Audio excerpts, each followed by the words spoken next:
Hello. Happy Wednesday. Happy hump day. I am so glad to have you all here today for our third installment of Public Speaking in Business.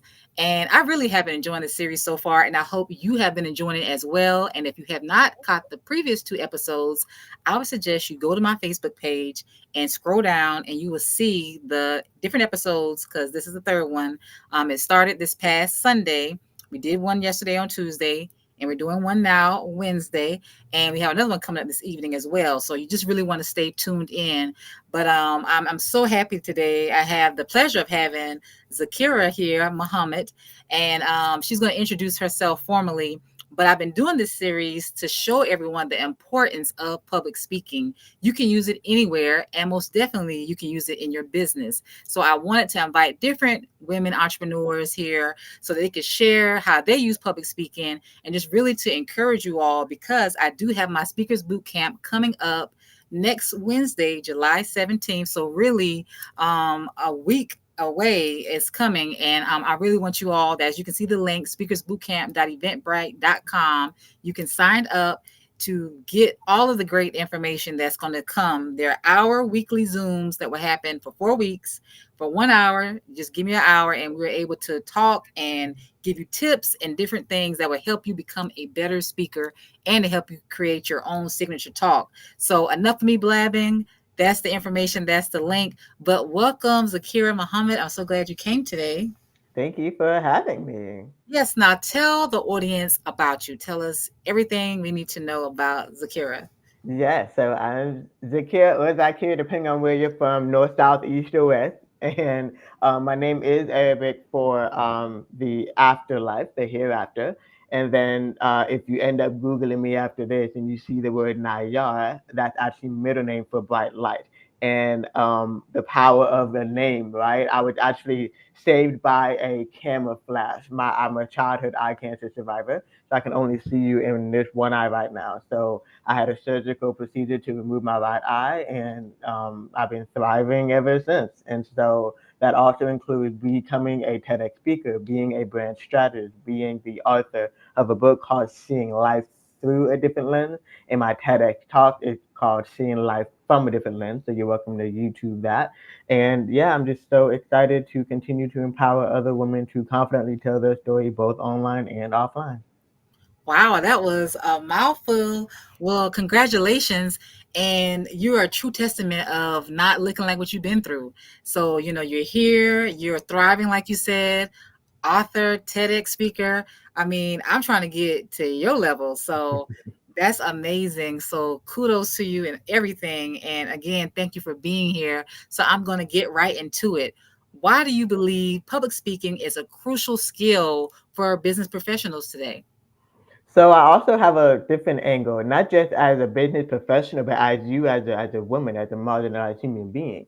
Because just like you said, I don't look like what I go through, right? But I feel like the more you hold on to that, one of the reasons why is because I've learned to just kind of put my story out there, to confidently tell my stories, and not from a victim point perspective, but from the side that I've healed from this side of the trauma, and I know that sharing my story with you can help you heal too. So then flipping it over to the business side, as you've heard my talk, my book, and I actually forgot to mention, I have a podcast too called See Life Different. All of it is under the same name, the same umbrella. And so when people can then associate you with a certain name aside from your own, that's also super crucial for building your own brand. Wow, and that's so cool because I love it. There's continuity, and that's how I feel with building my brand, Modeling Pharmacist, and I have my Model Speakers Academy. So I think it's very important for brand recognition, for you being trusted, the reliability, the consistency, that all plays a major part. And then, like you said, using your voice to tell your story, because a lot of what we go through is not for us, but it's for someone else. And so if we're not able to speak about it publicly or privately, then we're not able to really help anybody. Absolutely. Yes. And so the next question is, can you share a personal experience where effective public speaking significantly impacted your career or business? I feel like I'll start with what just happened. Like how I met you was All during right. Essence Fest weekend. Lily made Glambitious brand, and Honestly, I think I was reflecting on the fact that technically I crossed paths, at least digitally, first with Lily May. Was when I wasn't always a speaker. I was a photographer first, but I had to speak up, right? I had to advocate for myself and talk to models and tell them how to, be confident in their poses and stuff. And so it starts with those connections.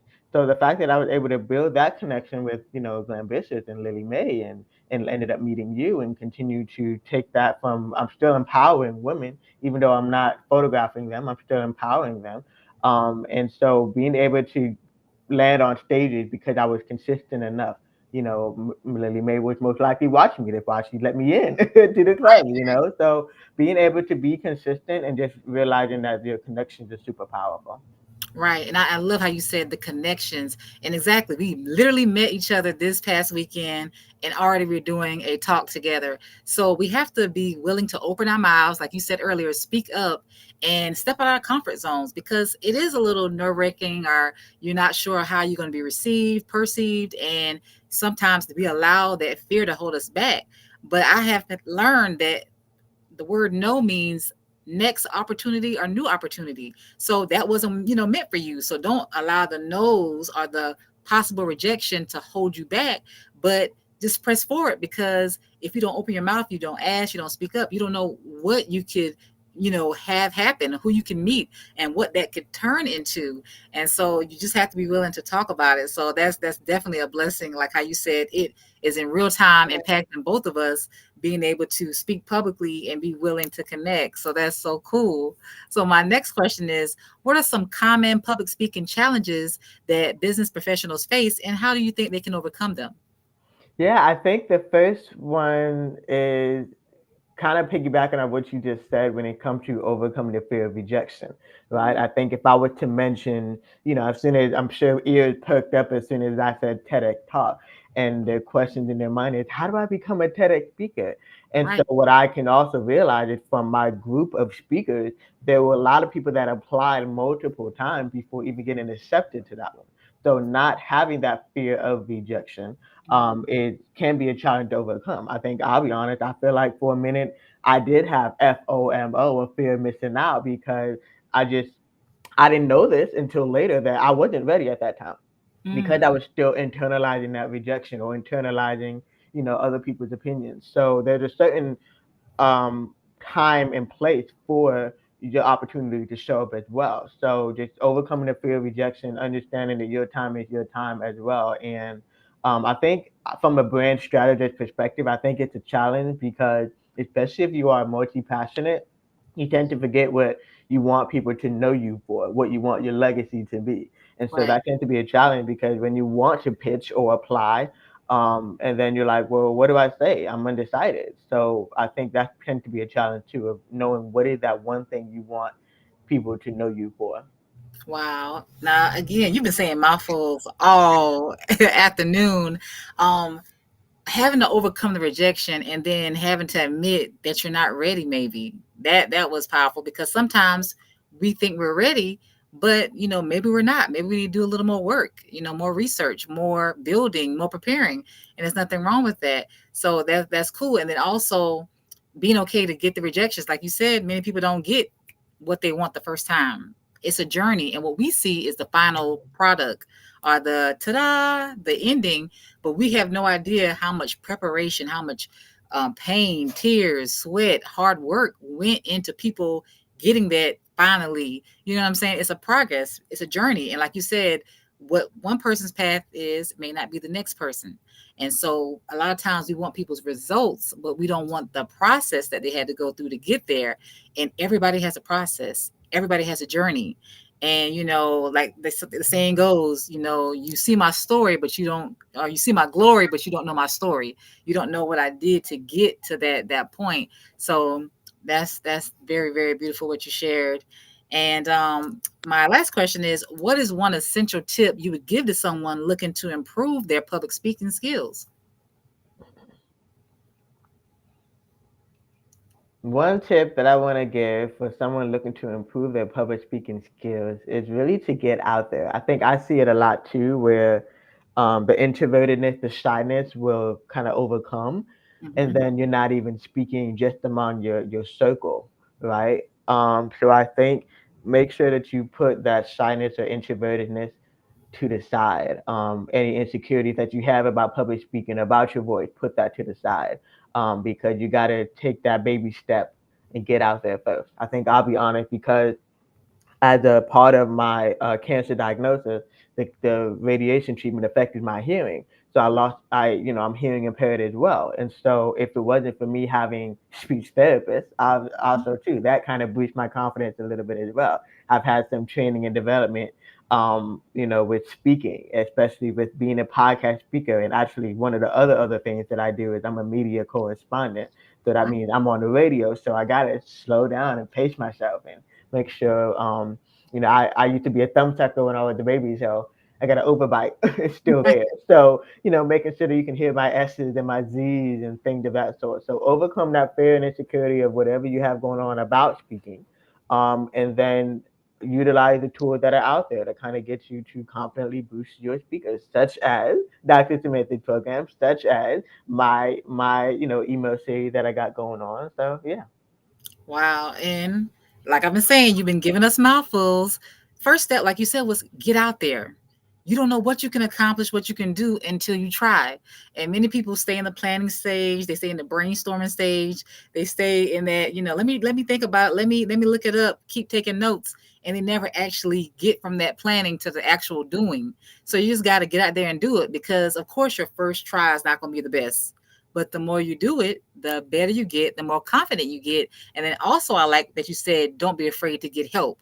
You said you had a speech therapist. I had a speech therapist when I was in elementary school, middle school myself, because I'm a fast talker and I used to stutter and I would get hung up in my words. And that kind of, took my confidence, because, little kids will pick on you, or, oh, you stuttering, or what did you say, or try to imitate you and, make fun of you. But my mom enrolled me into speech pathology in school, and I went, met with the lady, a beautiful lady. Her name is Miss Robinson. I can still remember her to this day. And we would go, and sometimes it would be group activities, and other times it would be one-on-one. But we went through tips and steps of how to slow down, how to swallow before you speak sometimes, or just pause, like just different little pointers that I was able to learn and took through my adult life. And again, my confidence rose, and I don't have a problem, speaking now in front of crowds, because I've had the practice, I've had the preparation, I, got the proper training. So it's no harm in asking for help, or having somebody who's skilled in the area to help you become better. So if speaking is what you want to improve upon, I said in the previous Zoom that I had, or the message I had, was, YouTube University, that's free. There's so much access at our fingertips where you can get information for free. So there's no real excuse where you can't improve. It's just whether you're willing to put the time and the energy in to improve. And then, of course, yes, invest in yourself. Like you mentioned, I have the Speakers Boot Camp coming up. You can join that. There are other, great programs and places where you can get help and get training, but you got to make the first step. Like you said, you got to get out there. So, are there any things you want to share with the audience on what you have coming up next? Anything going on? Any parting words? Anything you want to share? And also include how we can stay in touch with you. Absolutely. So I'll start with how you can get in touch with me first, because if you're looking at the screen, my social media handle, my main social media handle is ILLUMINOUSONE, Illuminous One. Remember, I said that my middle name means bright light, so Illuminous One, that's what that means. But I do have, you'll see other social media handles under my first name and my middle name, Zaakirah Nayyar. So you can connect with me on social media. And I have a free email challenge. It's about a 7-day challenge where, although the title of it is, you'll see when you go to the page, it's matching your TEDx talk, or your talk on your first try. It's mind, body, spirit process to be able to become your own thought leader, to be able to confidently tell your own stories. And so, of course, there's a little bit of how I overcame and a couple of tips about the TEDx side. But I think what's so amazing about TEDx that people don't realize is it's basically the Super Bowl for public speaking. So whether you get on the TEDx stage or you do it on your own stages, there's certain frameworks and tools that they help to, make sure that you use and keep, and it really had played a huge role as far as my future speaking opportunities. And so the next thing I want to share, while if this is a temporary one, this is gonna end August 4th, but having shared my public speaking journey, my cancer survivor journey, and my hearing impairment journey, I'm also releasing a documentary, but I'm crowdfunding for it so that I can I'm crowdfunding for it so that I can continue to tell the story, especially from the accessibility side. I think, Samantha, you were so amazing at the event with being accessible and accommodating because I was hearing impaired. But not all speaking engagements are like that. So being able to have the funds, to have the producer, have the videographer, have the editor to share that side of the story, and not just my story, 6 other survivors who have survived the same type of eye cancer that I have. So that's only until August 4th. So if this is speaking to you and you're like, I want to learn more about it, learn more by going to my website, zaakirahnayyar.com/documentary.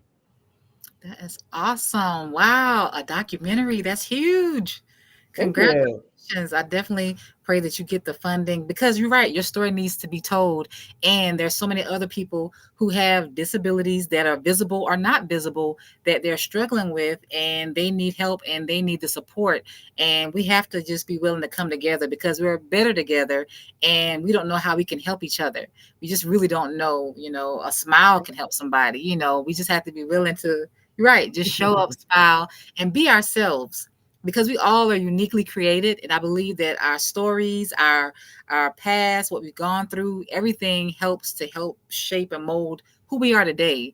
And I don't believe anything's wasted. Even though we may not enjoy everything we've gone through, there's purpose in it. And that if we're willing to heal and grow through the situation and go through it and get on the other side, then we have our testimony. And like we know, there's no testimony without a test. So I thoroughly enjoyed our conversation today, Zaakirah, and I hope we are able to work together in the future. I'm gonna put that in the atmosphere that hopefully our paths will cross again, and that we can be, in the same room, same space, and able to do something with speaking even, and take it to the next level. So thank you again so much for tuning in. Thank you again, Zaakirah, for joining us. And for those who are watching, it's still not too late. Please think about joining the speakers boot camp. That's next week, speakersbootcamp.eventbrite.com. And it tells you the cost there. And if you don't want to pay through Eventbrite, there are other means. And so you can go to my website, SamanthaDeLoache.com, or you can, go to my social media at Samantha DeLoache, and you can be able to see me. It's spelled just how you see it. But again, this was the third installment of Public Speaking in Business, and we'll have another edition tonight at 7:30 p.m. So I hope you tune in then. But as always, just go out, do your best, and speak confidently so that the world can hear you. All right, thank